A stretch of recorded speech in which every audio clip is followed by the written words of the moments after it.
Hey guys, how are you? In this quick tutorial, I will show you how you can fix Windows Defender not working on Windows 11. Basically, Windows Defender is not opening in Windows 11. To fix this problem, we have to open Windows PowerShell.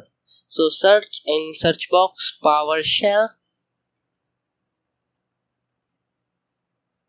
So here I am searching PowerShell. And here, instead of opening it directly, click on run as administrator. So after you click, it will open a pop-up. Now here you have to paste a command, and this command is given in description. Get-AppxPackage Microsoft.SecHealthUI AllUsers Reset-Package. And once you will enter,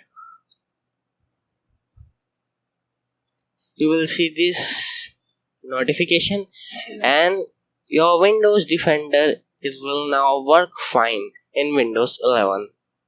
So here I am opening Windows Defender, and you can see it is working fine. So if this video helped you guys, please subscribe to my channel and like this video. Thank you.